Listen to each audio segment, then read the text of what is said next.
Friends ఎట్లా ఉన్నారు? బాగున్నారా? నేను చాలా బాగున్నానండి. ఏం లేదండి, ఇప్పుడు మీరు ఫోనుల్లో మీరు కూడా చూసే ఉంటారు. మనకి డబ్బులు పడాలంటే 1500 మనకి పోస్ట్ ఆఫీస్‌లో అకౌంట్ తీసుకోమంటున్నారు కదండీ!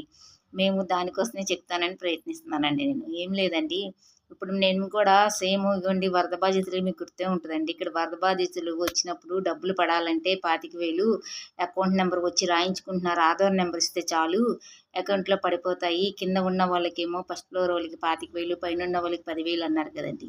కానీ మాకొచ్చినియి అయి మీకు కూడా చూపించాను వీడియో. నేను మిషన్ కుడతా కదా! నాయన్నీ మునిగిపోయినియి. 2 మిషన్లు కిందనంతా పాడైపోయినవి. మళ్ళేమో నాది కరెంట్‌లో ఉంటది కదండీ! పాదాలు అన్నీ పాడైపోయినియి. నేను చాలా నష్టపోయా. కానీ మాకసలు డబ్బులు రాలేదండి. కానీ మా డాబాల మీద ఉన్న పైనోళ్ళకొచ్చినియండి. 10,000 చొప్పున. మళ్ళీ ఏమో మా ఎదురు లైనొచ్చింది. మా సందులో ఎవరో చెప్పారంటండి నీళ్ళు, అంటే కొంచెం ఒకాయన ఉంటాడండి. ఆయన అన్నాడంట నీళ్ళు ఏమి రాలేదు అని. ఇప్పుడు మీరే చెప్పండి, సందులోకి నీళ్ళొచ్చాక ఒక లైనొచ్చిందంటే ఇంకో ఇటువైపు లైన్ రాకుండా ఉంటాయా? సందనేకి అటు ఇటు ఇళ్ళుంటాయి గదా! అటే వచ్చిందని చెప్పి తీసుకున్నారంట. మా లైన్ పడలేదంట డబ్బులు. మేము అన్ని చోట్ల తిరిగామండి. ఒకసారి ఏమన్నారంటే, లేదమ్మా మీరు కలెక్టర్ ఆఫీస్‌కెళ్ళి కాగితాలు పెట్టుకోమన్నారు. కలెక్టర్ ఆఫీస్‌కెళ్ళి కాగితాలు పెట్టుకున్నామండి. ఇన్ని రోజులు తిరిగాము. అది అయిపోయినాక మళ్ళీ ఏమన్నారు, సుజనా చౌదరి దగ్గరికెళ్ళమన్నారు. మళ్ళీ అక్కడికెళ్ళామండి. అక్కడికెళ్ళిన తర్వాత ఆళ్ళేమన్నారు, లోకేష్ గారి దగ్గరికెళ్ళండి మంగళగిరి అన్నారు.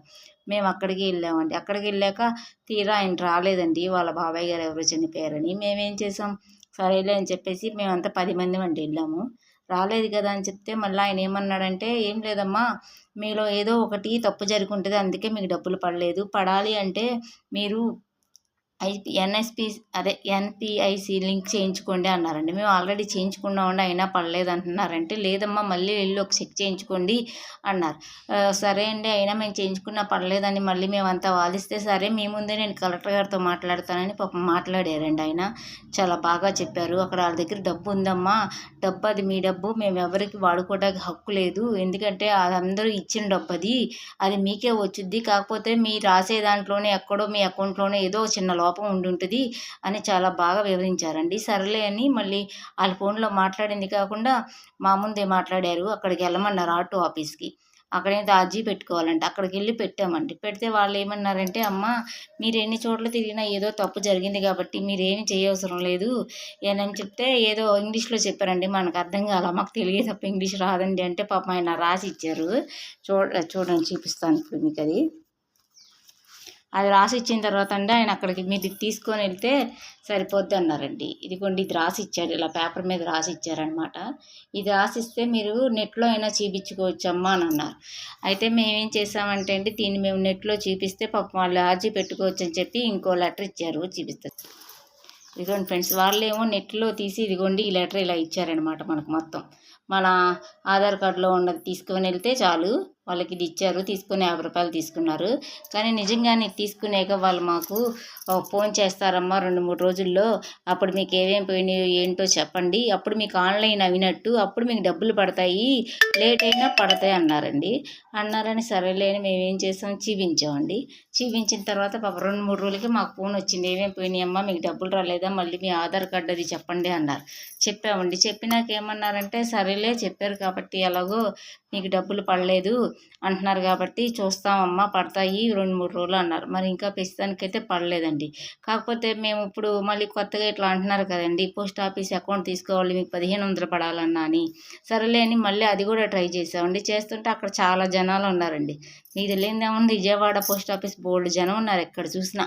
అందుకని ఆయన అన్నాడు, "మేమే మీ ఇంటికొచ్చి రాసుకుంటామమ్మా, 200 ఇస్తేను" అన్నారు. సరేలే 200 ఇచ్చి రాయించుకున్నాం. ఆళ్ళేమంటున్నారంటే వాళ్ళు కూడా మనకే చెప్తున్నారండి, "మీకు అవకాశం ఉందంటే తీసుకోండమ్మా, లేదంటే అవసరంలా. ఎందుకంటే మీకు ఆల్రెడీ అవకాశం ఉంది. ఏంటంటే మీ అకౌంట్ ఉంది గదా! దానికైనా పడతాయి. దీనికే పడాలి పక్కాగా అని లేదు. దానికైనా ఏస్తారు.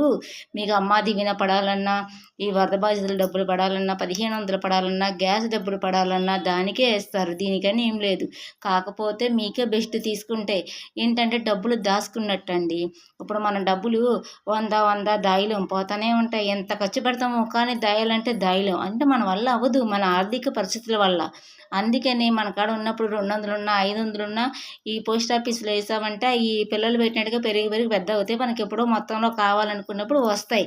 ఎళ్లి మన అకౌంట్‌లో తీసుకోవాలి. అంటే మళ్ళా ఫోన్‌పే‌లు అయి లేవండి. మనం అక్కడ పోస్ట్ ఆఫీస్‌కెళ్ళి తీసుకోవాలనమాట. అందుకనే దాచుకున్న డబ్బే తప్ప ఇది పోస్ట్ ఆఫీస్‌లోనే తీసుకుంటే డబ్బులు పడతాయి అని లేదండి. మనకి ఎన్‌పీసీఐ లింక్ ఉంటే మన బ్యాంక్ అకౌంట్‌కైనా చేయించుకుంటే పర్వాలా. ఈ అకౌంట్ తీసుకోవాల్సిన అవసరమే లేదు.